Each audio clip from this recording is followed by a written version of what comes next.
Ladies and gentlemen, I am mindful of time, and so I'd like to go ahead and get started. I'd like to say thank you very much to everyone here today and for coming to the Global Conference. My name is Kevin Cloud, and I'm Executive Director of the California Center and Managing Economist at the Milken Institute. And today we are going to be talking about California as a global incubator for innovation and growth. What that really means, with the convoluted title that it is that we have a group of 4 experts here, each of whom represents everything from entrepreneurship to international investment to collaboration. And the fact is that California is the world's 7th largest economy. If you just go simply on paper, thankfully or unfortunately, Brazil had a tough year and its currency went down. But the fact is that California is globally recognized as being the place where even if the great ideas don't necessarily originate, they are tested. That great elements happen here, that innovations happen in California, whether it is because they're funded here, because they come out of our universities, whether it is because they come from the entrepreneurial climate that exists here, the risk-taking, or because of the fact that we have a tremendous influx of talented immigrants who come to this country, who come to this state, or because of the fact that from a consumer standpoint, Californians have consistently shown that they are more willing to adopt new trends, buy new products, and try new things than almost anywhere else in the world.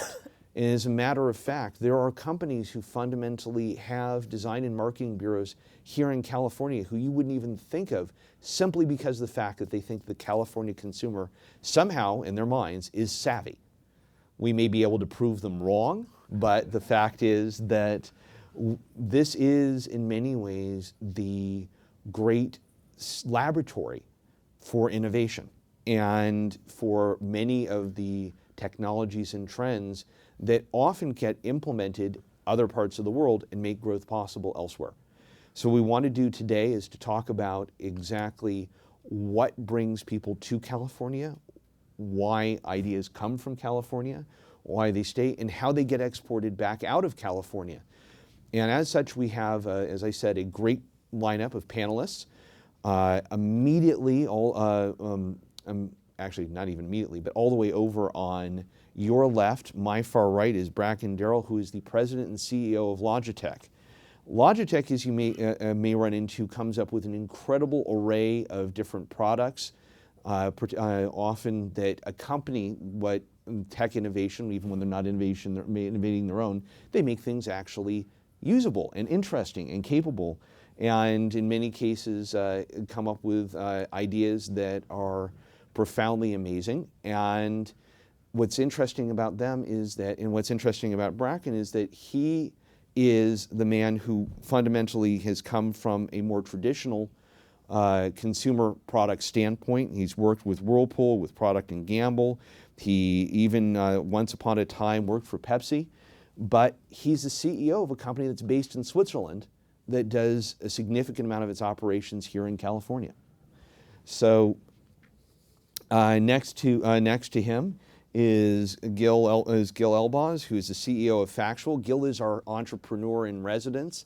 He's a man who has not only founded and runs a company that is making mobile data and mobile development relevant, advantageous, and functional, not just here in the US, but globally. But he also proceeded to co-found the company that became Google's AdSense. And so he's making Google lots of money even now, even as he sits here. And he exports his knowledge by serving on the board of the X Prize Foundation. Adam Miller is our local successful CEO who has built a company from the ground up here in LA. He's the CEO of Cornerstone On Demand. So not only does he understand entrepreneurship and running a tech-based company, but he also is an expert on human capital and being able to talk about what's going on with brilliant people here and how we can work with them elsewhere in the world. And amazingly enough, all the way on my left, your right, Donna Morris, who apparently comes in alphabetically last with an M. That's an unusual thing for a panel. She is Executive Vice President of Customer Employee Experience for Adobe. And for those of you who aren't aware of it, if your pictures look good, if your newspapers are laid out properly, if your online apps work properly, if things are designed effectively, one way or another, Donna and her company had a hand in it. And so, I asked her permission to say this, and I will, and that Donna is our one resident foreigner on the panel. You wouldn't believe it to look at her, but you might if she opens her mouth a little bit. She's Canadian. Right. There we go. There we go. So what specifically want to talk about here, and we're going to start out, is what brought these group of 4 individuals either to California, what keeps them here, and then we're going to talk about what are the challenges that they face, what are the opportunities that are created by being here, and what are the innovations that are being made possible by the environment that we operate in. So Bracken, I'm going to start with you, and is that before joining Logitech, you were, as I noted, is at consumer goods companies, Whirlpool, Procter & Gamble, and GE. What did you learn about the process and dynamics of innovation that helped you to become a CEO of a company that's design-centered and multinational? Well, first I want to challenge your comment that Donna's the only foreigner on the panel, because I am from Kentucky. Most people in this room probably think that's a foreign country. I spent my career in more conventional companies, but I'd say the most influential period of my career was when I ran Braun globally. Braun is shavers, epilators, coffee makers, for those of you who remember those, and they were very design-centered. And so I fell in love with design there. And from the point kind of when I started there and through today, I really got excited about the idea of creating things through design and design thinking. And so when I came here, I've only been in California for 4 years, which makes me probably the least qualified person on this panel to talk about why California is such a great place. But in a way, it might be the best. I was absolutely blown away by the popcorn that pops every day as you walk around the streets or in meetings or anywhere. I know Northern California more than Southern California, but in Northern California, it's so the level of openness to new people and new ideas is extraordinary. And having worked, I spent 8 years in Europe and a lot of time on the East Coast and down on the West Coast, and I wouldn't criticize any of them. I would just say it's exceptional here. It reminds me a little bit of my time growing up in Kentucky when you'd stand in a supermarket line and the person in front of you and the person behind you would talk to you, whether you knew them or not. It's a little bit like this from a tech standpoint here. I can pretty much call anybody anytime, and anybody can call me. And it's surprisingly collaborative, surprisingly open, lots of connected and connect and develop kind of stuff. And I see you guys nodding your heads. So to me, there's so many distinctive things about this area that I'll let others hit others. But I would say the culture of openness is extraordinary here. Now, speaking of cultures and openness, and talking about Northern California, Donna, Adobe was founded in Silicon Valley over 3 decades ago and been a tech leader ever since. What role do you think having Adobe be in Silicon Valley has led to for its success, and could you really have done it anywhere else? And if so, why or why not? So I think we're the classic story of 2 really brilliant people who got together, and they not only had an idea, but they had an idea with purpose.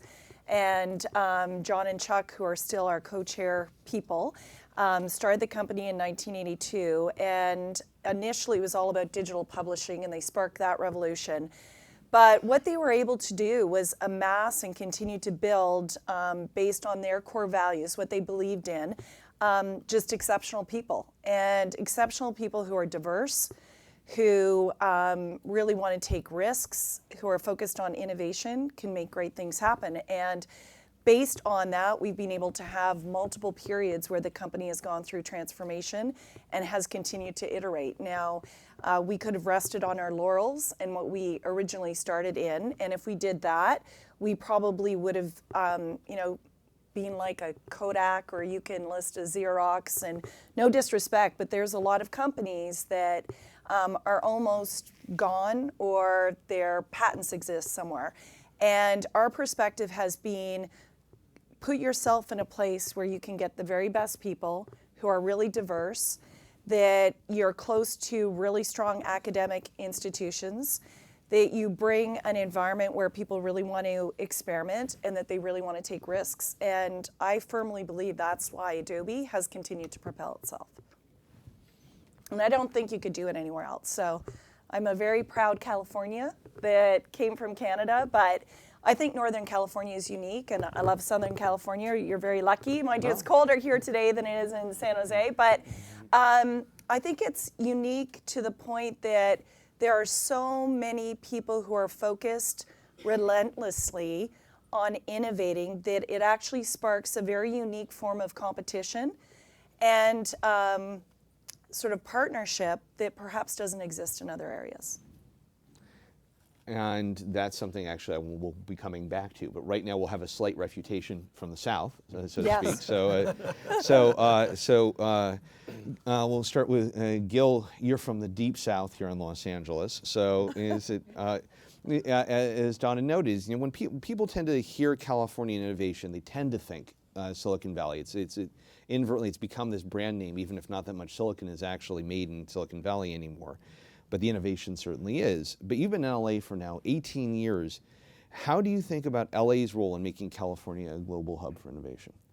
Yeah, it's absolutely, I'm proud being a Californian, having been here almost 30 years, that Silicon Valley has the reputation that it does. There's a lot of truth to the innovation that comes out of there. But California has two halves. At least that's how sometimes people think about it. And Southern California has become just an absolutely amazing hub of innovation, in a different style. There's a lot of ingredients, which I think, and many people believe, and we're seeing it happen now, there's really an inflection of the number of companies, the ambition of those companies, the success of those companies. So again, it's a different style, a different set of ingredients, and it's going to create an opportunity for different kinds of companies. Just to throw out a few things, what makes it different? Well, I mean, if you look back 20 years ago, I mean, a typical big software company was generally selling to, let's say, the CIO. There's fewer CIOs in LA, but there's a lot of consumers of culture, and much of the technical innovation today is around how do you stitch technology into the fabric of our lives, whether it's how do you take and share photos, or how, innovation in shopping and commerce. There's no reason why the largest, most important companies can't come out of Southern California. We have just as many, if not more, engineering graduates, and it's also a place that attracts talent, just like Northern California. I guess there's all these statistics on the number of people that come here, and then there's this tradition of storytelling and I think you'll continue to see, and all of a sudden now in the last 5 to 10 years, you have a set of investors that are a little bit irrational the way that the amazing Bay Area VCs are irrational. Like, why not you? Why can't you create the next Fortune 500 company? You need just the right amount of that irrationality and not too much pragmatism. And there has to be the right blend. I think I spent 7 years in the Bay Area, but I'm really enjoying my last 18 here. So it's a certain amount of recovery period then, right? All right. Now, Adam, is that sort of a two-part element? One is that you're also, I mean, you're based here in LA, and LA in many ways culturally and otherwise has evolved over time. How has that played a role, that element of being in LA? And then I want to flip it and then talk about when you deal externally outside of. Yeah, so I'd say when I started Cornerstone and I told people I was coming out to California, the assumption was I was going to go to Silicon Valley. And on the East Coast, people are typically identified by the institution with which they work. And on the West Coast, people tend to be identified based on the individual that they are. And I think that breeds entrepreneurship in a way that you don't see on the East Coast. With regard to being in Southern California, I think in addition to what Gil said, I would add the creative element that you have from Hollywood, which has infused not only hardware, but also software, combined with the willingness of people to take on new risks and new challenges. And so when I first got here, it was not socially acceptable to be in technology. The assumption in California, in Southern California, was you were either going to work in entertainment or in real estate. But as Gil and I have witnessed over the last really decade, a massive transformation has happened where not only has it become socially acceptable to go into tech in California, in Southern California, but also with all the graduates coming out of the engineering schools in LA, it's become acceptable to stay in LA and not immediately move to the Bay Area. And that both of those things have driven a significant influx of technology in Southern California. Absolutely. Now, one of the things that just, and to put also further in context to this, is that once upon a time, LA, in its consistency in terms of innovation, was the aerospace center, not only of California, but the US and even the world. That a significant number of commercial aircraft were made here. If you were thinking about cutting edge spy technology, whether it was a U-2 or an SR-71, it was made in LA County, whatever it was. And a lot of that went away in the early 1990s. And so the place for the engineer and the innovative engineer in some ways culturally went away in Los Angeles. And so what you're seeing now is that in a lot of ways that's reasserted itself. It's back. And that it's in contrast with the Bay Area and particularly Silicon Valley, where even after the dot-com bubble, there is a resilience that happened, that people jumped right back in very quickly. And so when the dot-com bubble hit LA, and yes, it did actually hit LA County, there was this sense that maybe it was going to be more damaging down here because it was cutting that spark. But what's great to see here and what we've got is that there is that resilience in this idea that this entertainment culture maybe is actually the creative culture. And Donna, we talked before, as you talking about this need for this creative class and the creativity that's in California is a fundamental issue. Can you mention that just for a sec? Yeah, I think in general, I mean, not to make it a NorCal, SoCal type challenge or anything, but I think what you want to do is create an environment back to diversity. And then, you know, I don't speak of diversity based on gender, even knowing I'm the only woman on a panel of men. That's good for me. But the reality is diversity are diverse ideas of people coming from all over. And we're really fortunate in this state that we attract international students, we attract people from other parts of the country, and that diversity brings different ideas. And innovation is fueled by different ideas and people having the courage to take risks. And so there's actually a very good book that talks all about the creative class. And there's certain communities that attract individuals that really want to build businesses. And I think California is very fortunate to be in that environment where you've got great educational institutions, where you have individuals that want to take risks, and you have a culture that really is driven. I mean, people are driven for the pursuit of doing something that has an impact. And I think all of that creates the environment that we're speaking about in terms of innovation. I think just on your resilience point and the difference between Northern and Southern California, in the first wave of the internet, you had software engineers. In the second wave of technology, you still have software engineers. In Southern California, you had aerospace engineers, and now you have software engineers. Mm-hmm. So there was a difference in the type of skill set that was involved in those two phases. So I think that's one of the reasons there was a dip in Southern California that you didn't see in Northern California. That adaptation is very important. Now, Bracken, when you're dealing with the idea of these creative individuals, you have to deal with them not only here, but you've got a design center in Ireland, you've got the decision making out of Switzerland. How do you contrast those cultures? You know, I think they're a lot more similar than they are different. And I would say today, you know, California has a disproportionate market share of the kind of innovation that we're all talking about.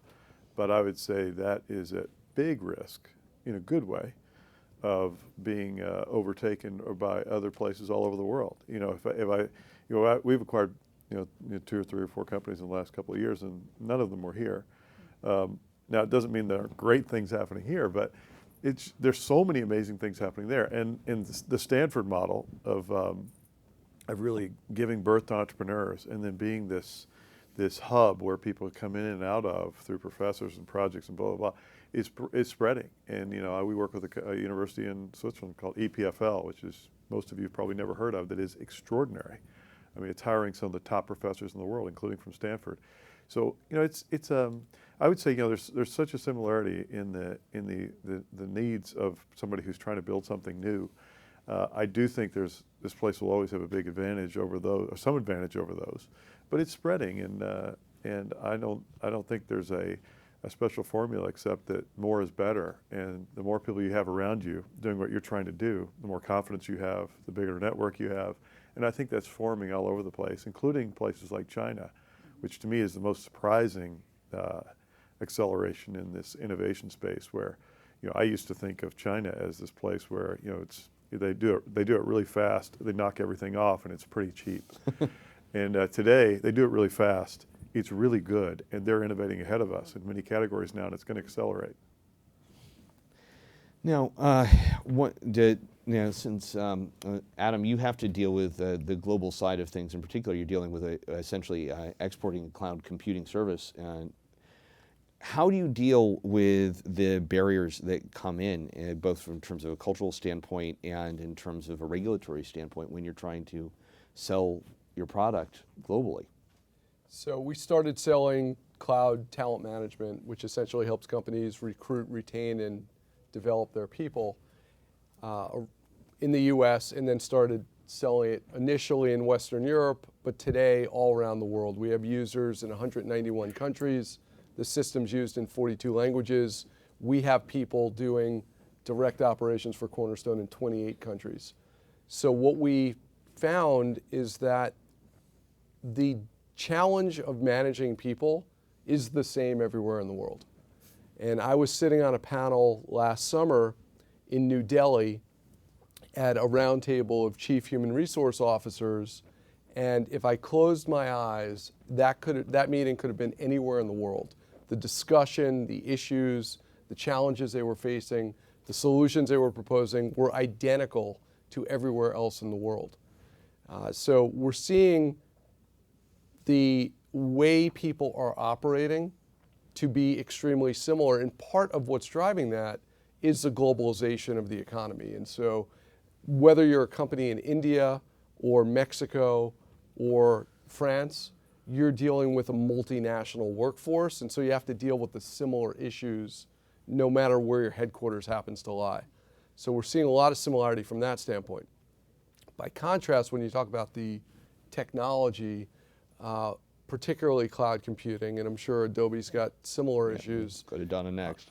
The data privacy barriers that are being created today are somewhat absurd and extremely costly.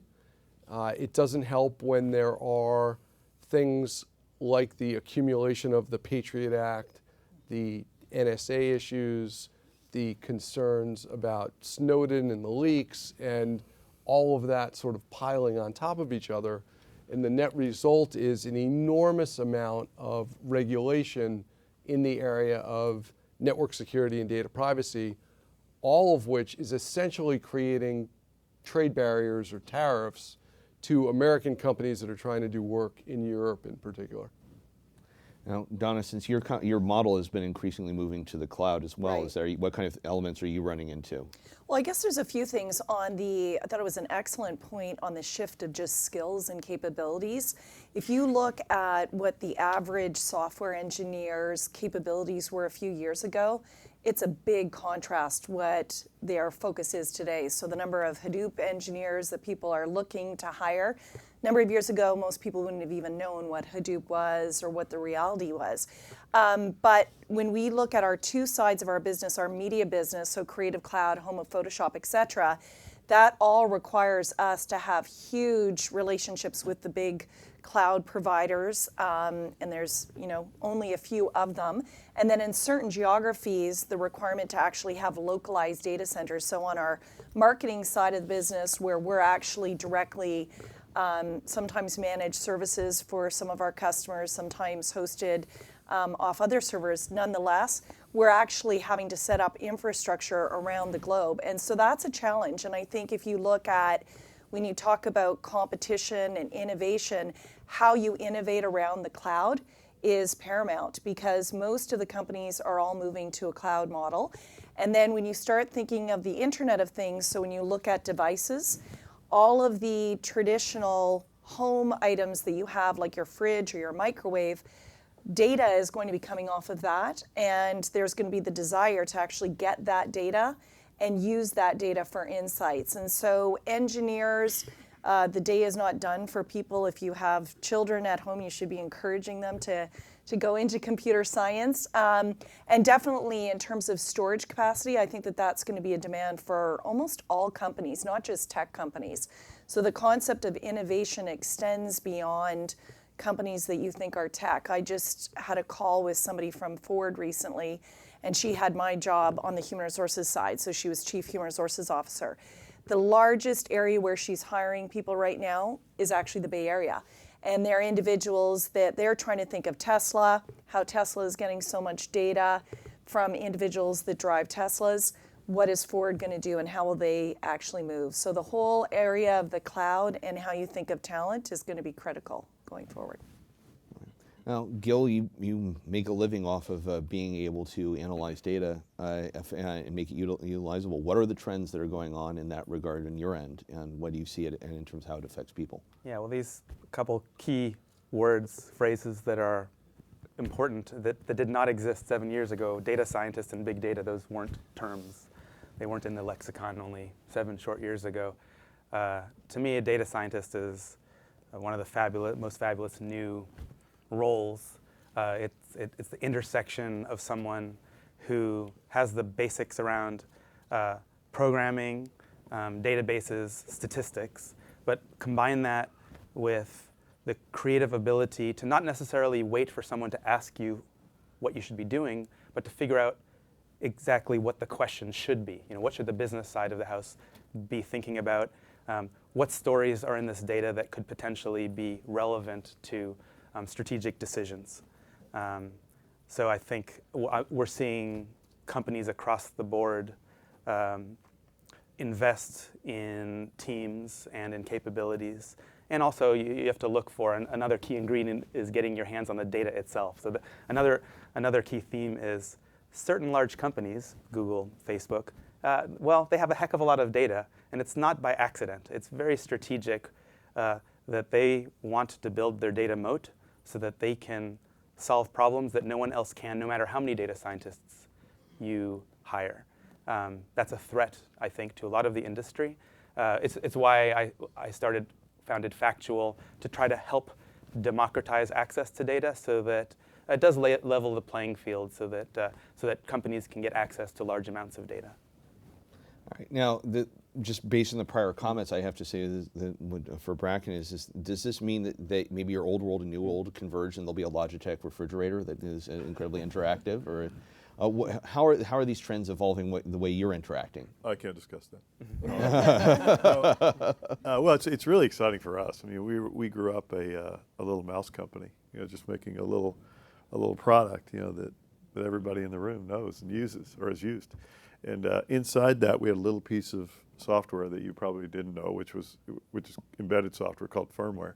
And that's about as far as we went most of the time. And then over the last 4 or 5 years, we've really started to build out, like everybody, the definition of what a product is for us. And increasingly we have apps, we're collecting data, we're aggregating data, we're analyzing data, we're learning from the data, we're doing machine learning, and then we're bringing back services. And everything we're working on now is that full stack of experience, which is a completely different world. And it is a monster opportunity. Everybody talks about, if you get too focused on your competition, I think in anything it's probably a mistake. And when I hear people talk about the competitive threats, there's so many opportunities for us now in the home. Just as an example, current estimates are that in your home, in the U.S. and in Western Europe, by 2022 there will be about 500 to 600 things in your home connected. So those are all opportunities. Almost everything in this room, sometime over the next 15, 20 years, will be connected. So for us, it's a question of what's the experience that's created? Is that a place where we feel like we can build capability? Is it somewhere is it a small enough pond that we feel like we can be a big fish in it? So it's a monster opportunity for everybody, including for us. And it's, with that monster opportunity, that brings up this whole connected nature as well, is because all your devices are getting connected. Yeah. We're fundamentally getting connected on a level that we never have been before. How is that going to evolve? I mean, in terms of managing the people, because you can put people anywhere now. Google is taking the lead in putting people in locations all over the world. They've got different teams, and admittedly, they solve it by essentially creating mini conventions a few times a year for their teams. But you're already dealing with a few different locations. You've got people in 28 countries, and how do you think that relationship is going to evolve? These people in different places. Well, I think, we're stumbling our way forward into this, like everybody else. I think, first, in a location, we're very open office, like a lot of people in California. So in a location, increasingly, you just overhear a lot of stuff that you couldn't have found out another way. Like I always say, like the dining room table I grew up in when we were doing homework, my brothers and sister and I learned a lot about math because my brother was struggling in a class, and I overheard him getting help from my older brother. So I think that's great. Unfortunately, you kind of lose that when you go to multi-location. So we're trying to figure that out more. Now we're in the video conferencing, video collaboration business. We do a very low cost equipment that goes with the cloud-based players, which is so we see a really, really high growth curve on that business, which means more and more people are connecting more and more places so they can have integrated teams that are segregated or separated. So I think that's the future. I don't think anybody really has this figured out completely yet. How do you bring a level of integration, almost like sitting at the dining room table, to a multi-location, multi-continent experience? There are time zones involved. There's lots of, but you know what? It's going to happen. And I think I tell people all the time, I couldn't care less how much people are in the office. I mean, it's really just completely. It's kind of. That's a real 1980 idea that people need to be together. Now they need to perform. They need to figure out how to work together, and that's the hard part. But I think we're all going to find our way there. More productivity and bunny slippers, basically. Yeah, exactly. All right, Adam. That's right. I mean, I think the keys are video conferencing, web collaboration tools, which have a major impact on the ability for people to work together, no matter where they are. And they don't even need to be in a remote office. They could be on a train or a plane or at the beach. It doesn't really matter. The challenge becomes engagement. How do you keep engaging those employees who are working from home and who easily could be picked up by another company because they're not part of the camaraderie? And so that's the challenge. It's less about getting the work done, and it's more about the non-work activities that happen and the perks that happen in offices that those people feel left out of, and how do you keep those people engaged? And even more than that, one key thing that we've been particularly big on at the Milken Institute is this idea of clusters, and that great ideas that happen when talented people and companies come together in a set location. And it's hard, you can create a virtual cluster to some degree, but there are limits. And so, Donna, I mean, how important is that? Yeah, so it's interesting that you mentioned that. So we're 15,000 employees. We're in 68 offices, 40 different countries, and we've actually pulled out of countries in the last number of years, not in terms of selling, because selling has been key, but proximity is super important. It's incredibly important when you want to move fast, because when you talk about multiple time zones, et cetera, you're hampered. So we've gone to a model whereby on key projects, we don't want any more than 3 locations.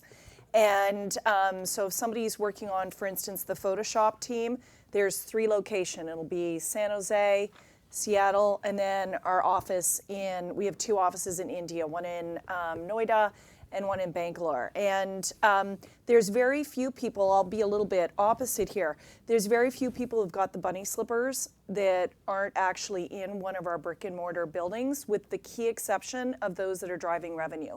Our viewpoint is, if you're in sales, you have to be close to your customers, so wherever you want to be, that's fine. But if you're working on product, you're on a team, and you really have to show up. And so as we've moved to the cloud, back to time frame, used to be 12 or 18 months when we would put out a new feature. Now we put out a new feature sometimes weekly. And so that time to market requires us to work really closely together. And we're frankly bringing more people home than we're saying, go off to your cottage and work. It's like, come back and we've got to have you in the building, and we want to create the environment. And what we've seen is a stickiness factor in terms of our retention of talent is we, in a very competitive market right now, have some of the lowest attrition rates that we've seen because people feel like they're part of something and they're winning, which is really, really good. So I think proximity is important. The other key to remember is that when people work, there are different phases of projects. So the design phase, it is very important for people to be together. When you get to the execution phase, it becomes less important. Exactly. Then you have the testing phase where it's really not important. And then there's maintenance where that could happen anywhere. So there are parts of the project lifecycle where you do want to bring people together physically, and other parts where it doesn't matter if they're sitting next to each other or not. That makes a lot of sense. Yeah, I've thought a lot about, well, first of all, I do subscribe to this idea that even a smaller organization, my Factual's 120 people now, you gain a lot of benefit by being virtual and by allowing people the flexibility to work where they want to be. We do have a gravity and a headquarters in LA, and we'll continue to have that, and there's value in having that too. But very early on, we developed a Shanghai office.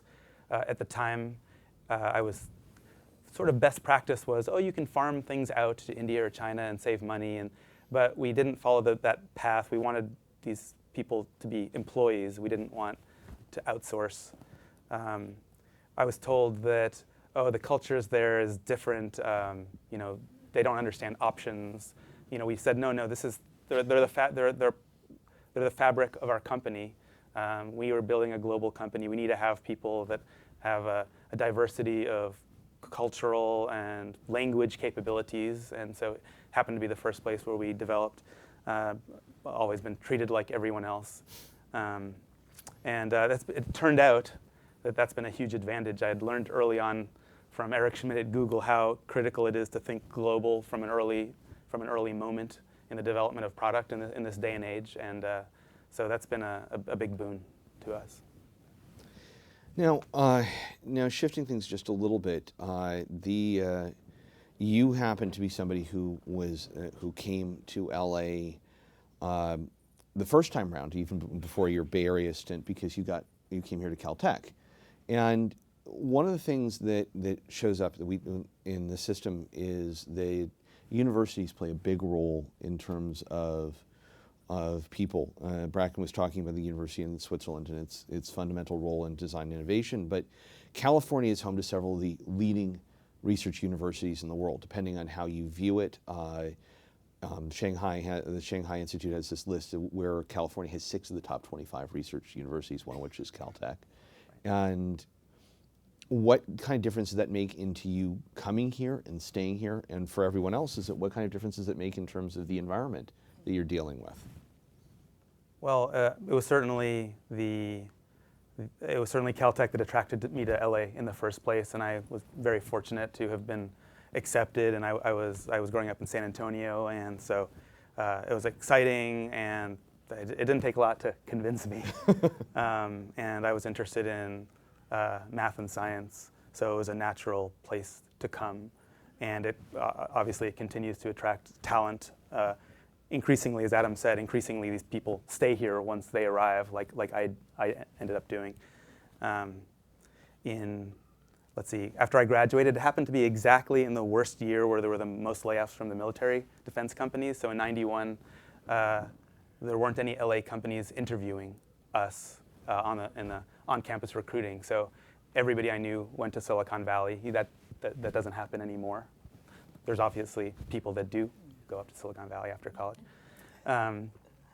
But what attracted me back was the fact that I knew my brother was a UCLA CS grad. I knew there was a tremendous amount of talent. In 1997, if anything, it was a time where there was a little bit of frothiness in Silicon Valley. It was the first dot-com bubble, a little crazy. And so the fact that you have, like you said, at least six very, very strong institutions, it just means you're pumping out people that are trained, that are ambitious, that have every ability in the world to be part of something big, ambitious, audacious. Now, Adam, you got eventually came to UCLA, but really for law school. But did the university system make a difference here in terms of attracting you, or do you find it easier when you're engaging with, as Gil said, talent coming out of the system? Well, absolutely, in both cases. So because I was at UCLA, I got familiar with LA. I had actually moved and was going to start the company in New York, but on one rainy day decided you could start a company anywhere, why do it there? When you could do it in Santa Monica. And so that's what we did. The university system here has been incredibly important to us. We hire dozens of people every month, and without the university system constantly feeding us new candidates, it'd be impossible to keep building the business. So having a diverse pool of talent that stretches pretty broadly, you could go up to Santa Barbara, you could go down to San Diego, and still get lots of talent here with relatively limited competition as compared to Northern California, for sure. Well, so that then brings up, Donna, how much competition is there for all the talented people? Well, I think for any talented individual, and right now it's not 1991, so I think the students are very fortunate right now because there are ample opportunities. But flipping it around, we wouldn't have a bias towards California schools. We're pretty open. It's not necessarily where you go, but it's what you've done with your education. So California schools are great. The IITs are fantastic schools. I mean, if we look at our workforce, 40% of our engineers are in India in our two campuses. It's 30% of our workforce. So we have a very steady stream between individuals that work for us in India, who've gone to an IIT, they come to California and go back. And I would say the California schools right now, I'll go out on a limb, I think the state schools are under incredible pressure. And so what we hear from some of the students is they're choosing not necessarily because they've not necessarily been able to get in. So sometimes they're very bright, but they'll go to Carnegie Mellon, they'll go to a UW for computer science, they'll go out of state, which I think if you're looking at California as a whole, that's a risk too. So when you think about it, that's why some people are drawn to New York now, because if they've gone to school on the East Coast, even knowing the weather is nice here, the cost of living, at least in Northern California, is so high that for a new grad, it's not even feasible for some of the students unless they want to bunker down with 4 or 5 people in an apartment. And so I think that's a big risk for us in Northern California, is that the established worker or someone who might already be from the area will come back. But the students, even if they've studied in Northern California, it's not a guarantee that they'll stay in California because there are so many opportunities. So it's challenging. We'll have 500 students with us this summer. Out of that 500, 200 of them will be in their junior year or in their next year, meaning one more year for their Masters of Computer Science, et cetera. And it's our goal that by the time they leave, around 80% of those students will have offers. But it's competitive because it's hard to find reasonable accommodations, and that's a big pressure in our area. Now, Bracken, you actually get to recruit people in what are essentially 2 of the highest cost locations in the world. You've got Silicon Valley and you've got Switzerland. And what's the contrast there? How much is quality of life an issue? How much is it in terms of attracting people? How much do you have to put additional cost pressures in? Well, we're a small company. We have 100 interns this summer. We have 3,200 total employees, not including our manufacturing site. So we're not a really big company. So we can play inside this ecosystem very nicely and love every second of it. I would say, you're right. We're in 2 of the best places in the world to recruit.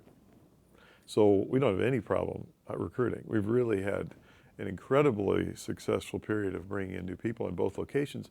And while it is very expensive, it's also a great opportunity for interns, because if you're an intern coming into our company, you get real work like right away, and they're really cool projects. So we had we had 40 internships here in Silicon Valley, or there in Silicon Valley. We had 4,000 applications. So it's really, this is, to me, this whole area, these two areas that we work in are so attractive that people do come. They find they do bunk down, board a room. You're right, you can't do that broadly, but some do. And yeah, for us, we're just small enough that it doesn't make a difference. In fact, they're both so expensive.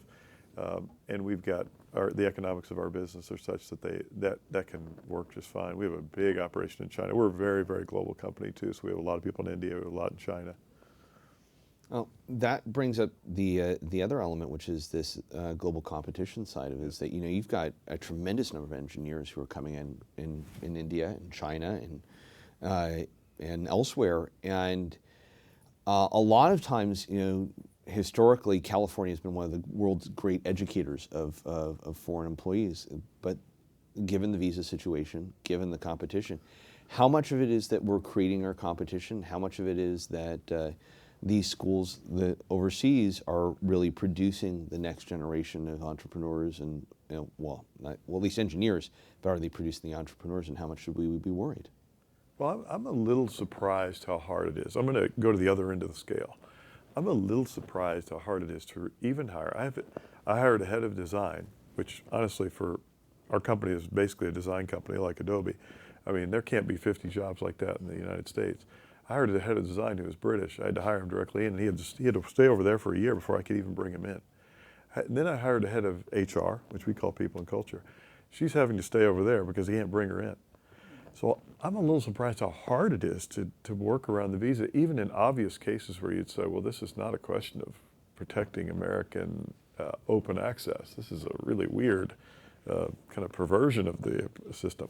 On the other end of the spectrum, I actually don't see it as big a problem as other companies probably do yet, because there seemed to be enough access in the initial visas right when you come out of school. But I think I'll probably bump into that. I've been here 4 years. I'll probably bump into that later. But we hire a lot of international people directly in the U.S. who are coming in from the schools, especially in California.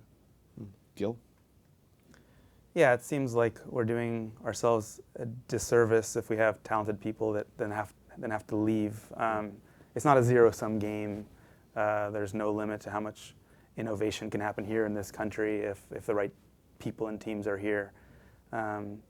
So we'd love for more people to be. We do have some H-1B issues. In some cases, we'll just hire people outside the country. So I'd love for that to be simpler and have to pay lawyers less money. Yeah. I think it's an enormous problem. It makes absolutely no sense if you talk to any business person at all.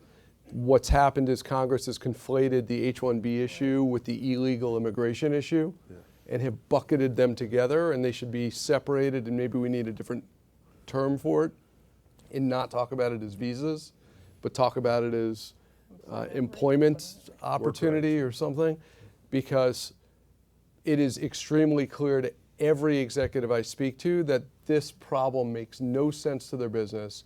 It makes it much more difficult to hire. It makes it much more difficult to innovate and compete. And it forces us all to build development centers outside of the US, which we all have done. Right. I mean, you have a sample of 4, and all 4 have built development centers outside of the US, which then ultimately will lead to further competition for the US and California. Donna? Yeah, nothing to add. I totally agree. I mean, we definitely have H-1B issues. At any point in time, we probably have 400 to 500 people who are on some form of a visa. And fortunately, because we're global, if they have to go back, in many cases, they're actually going back to an office that we might have, and then our hope is still to bring them. But it's a hardship for the employee. So back to engagement, that's very hard. I mean, they envision working and participating with the team, and they're paying great tax dollars here. There's no reason they're contributing to society. There's no reason why they shouldn't have the right to work. I myself came on a visa. I came on an L because I worked for a company that Adobe bought, and it was very, very easy. But I sympathize because had I have not arrived via that route, probably would have been in a similar fate to others waiting. Absolutely. Now, that being said, is that I sort of touched a little bit on this. which is the entrepreneur idea, is that one of the things that we talk about in terms of innovation is the fact that entrepreneurs want to be in California, that this idea of this risk-taking, this culture, this element, some of that gets tied into the visas, some of this talks about the people who go to school here and then want to start a business here. Now, in each of your cases, is that how much is that entrepreneurship, is that something that we're seeing overseas? Is that still fundamentally a California thing as an advantage to it? And what advantages do we still maintain, and is there anywhere else that's starting to become successful in that regard? So I think we're very fortunate in that we've got some funding vehicles, and particularly if you look at California in terms of venture capital, dollars, et cetera, you hear now about some of the unicorns that are getting a little bit cramped, but still there is money out there. And it goes back to the schools. There's great ideas that are coming out of research schools. I think Stanford has a disproportionate amount, which is a good thing, of innovation, but we should not be disillusioned that we've got a little glass dome over the United States or California around innovation. I would contend if you look at China, much of what they've done is very innovative. It's just from a regulatory viewpoint, they really can't go any further with it, nor can we necessarily bring innovation to that market. I think in India, they're doing some interesting things. So if you look at Flipkart or other industries, they're taking their own twist on models that we have here in the US that have been very successful for that market. So, there's no IP that's restricted to this area. I think it takes smart people who are willing to take risks, diverse community, and it takes funding. And provided we have that, we will have our ample share, but I don't think it's limited. We're similar. We've bought a number of companies in Europe, and don't necessarily think of French companies as being really entrepreneurial or innovative. We've done a few acquisitions of companies that were based out of France. It might be complex, employment law, et cetera, but great technology. And so I do think great ideas can happen anywhere around the globe. Adam? Yeah, we absolutely see that. Last week I spoke at the conference Collision, which had several thousand startup entrepreneurs who were talking about how to build their businesses. At least half of the audience was from outside the US. And they're essentially coming to the US, and in particular coming to California, to learn how to do it. They don't have the mentors, they don't have the ecosystem, they don't have people that have done it before. And so it's in part money, because obviously that ecosystem has a lot of capital, but it's also experience. And they don't understand the market opportunity, they don't understand how to enter new markets, how to hire people, how to be competitive, how to innovate effectively, how to be efficient, and all of that comes from other people that understand how to do those things. California has a very disproportionate advantage in that area. Yeah, it's tremendous. I guess it's hopefully flattering to Silicon Valley that this original mold of knowing how to build and spread disruptive technology, that mold is being borrowed and adopted, and I think it's great for the world that many parts of the world are figuring out how to be more innovative and entrepreneurial. I think it's critical for the future of humanity to get out of, to just evolve. So I think it's great. And yes, it's a degree of competition for us in California, that there's so much activity in all of these, in other, I'm more familiar with the ones in the US, like Austin and Boston and Boulder, but there's, of course, many hotbeds of activity I've heard about and read about, such as the Berlin community. It's terrific, it's more competition, but we still, of course, have a nice, a strong set of ingredients that will allow us to, put a lot of talent and money in, so I think we'll still be a leader.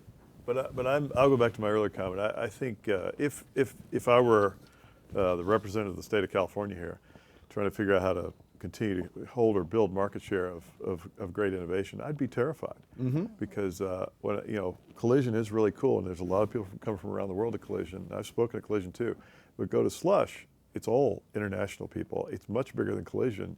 It's in Helsinki, and the whole Nordic area is on fire right now because Sony Ericsson and Ericsson did layoffs. They put a lot of great engineering talent out there. They started companies. Actually, Ericsson encouraged them to start companies. And now you've got, and that's just one example. There's another one in Ireland.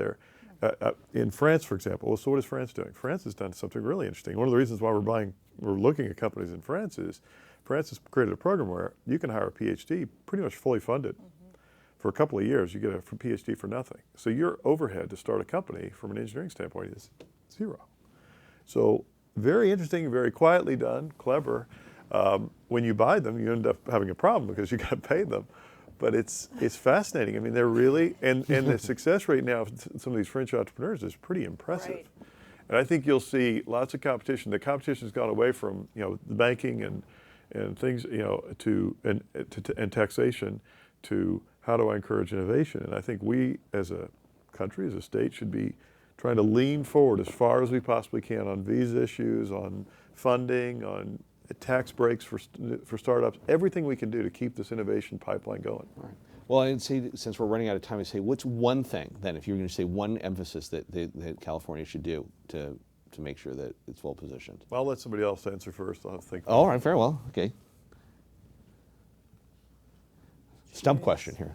Yeah, That's a tough some one. question. I can go just I'd to, say two quick things. All right. One, encourage the engineers to stay in California because we're producing them.